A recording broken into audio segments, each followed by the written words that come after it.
Questions? Sir? Wanted to stand up. Several years ago, our fine legislature in Austin passed a corporate income tax, hidden as a franchise tax. They introduced an income tax in Texas that any future management of the system can just raise it up. It's a dangerous tax. I'd like to see it back out of Texas. I don't want to go around like Michigan. You know what I'm talking about? I do. I'm a small business owner that pays that franchise tax. Acutely aware of it. I think that, a couple of things. I would like to have our local elections held on February 1st, the day after you pay your property taxes. And, I think that would be a wonderful idea. And I'd love the federal government to have election day moved from November to April 16th. I think we get a wholly different result. And in paying that franchise tax, when I do have to pay it, it always bites. And, you know, constitutionally, we cannot have a state income tax.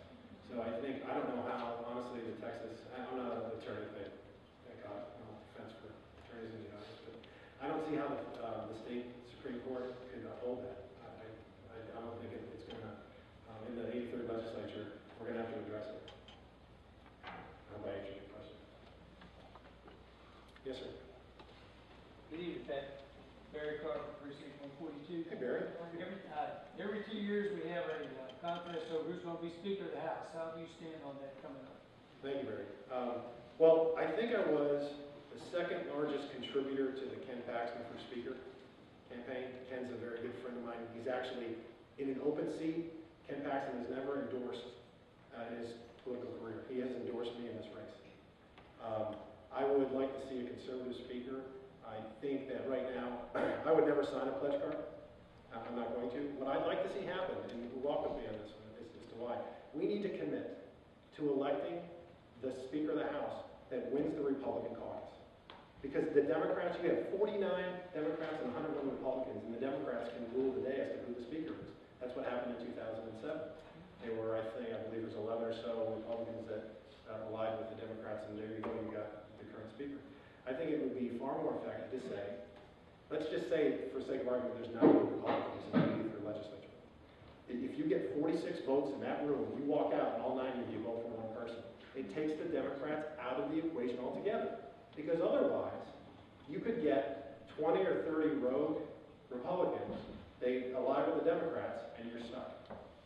You need to reflect the values and the conservative philosophy and ideology of this state, and I want to see a far more conservative speaker. So I am prepared to be on urban affairs and the livestock committees, because I don't think I'm going to get choice assignments, but it's just the way I would think it needs to go. You have to be principled. Do right and risk consequence, because it's not always going to be that way. People in power don't always stay in power.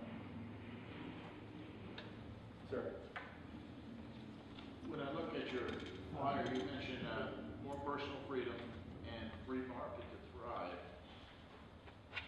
If you're elected to seat, will you be sponsoring legislation that will overrule the free market application to issues? Oh, well, that's clear. You know, that's a good, easy one. No. The thing that I like about being a business person is that you hone a skill set. And it doesn't matter what business it is. I'm sure there's lots of small business people in this room, and a myriad of different businesses. The great thing is you hone a skill set over time, whether it be a decade, 2 decades, 3 decades, and you understand what makes this country great. If you want to have a healthy economy, you need a free flow of goods and services. Remember in the 90s, we were all going to be internet millionaires and everything was going great. The capital was flowing. It was services and goods flowing. We want to encourage that. Illinois is closed for business. California, with all the advantages they have on us, a beautiful coastline, topography, 75-degree weather every day, and yet they're bleeding jobs and they're bleeding population. They didn't get any new congressional seats. We got 4.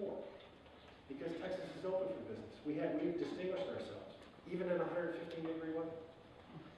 But one quick thing on illegal immigration, I do think it's very important because the two biggest budget items in the state are health and human services and education, and they're the two things that are most impacted by illegal immigration. I would submit 3 bills. First one, because we need to remove incentives for people to come here illegally. I have talked to literally thousands of people about this one issue, and not one person has said to me, if you come to this country, you need to look like me. You need to talk like me. You need to think like me. Nobody has said that. They simply say, come here legally because you're starting and you're coming together. Sorry, okay, stop. So 3 bills. 1, no in-state tuition for illegal immigrants. 2, no sanctuary cities in Texas. And 3, you need to use E-Verify at the ISD, city, county, and state levels when you hire and screen applicants on our taxpayer dollar. Thank you very much. God bless.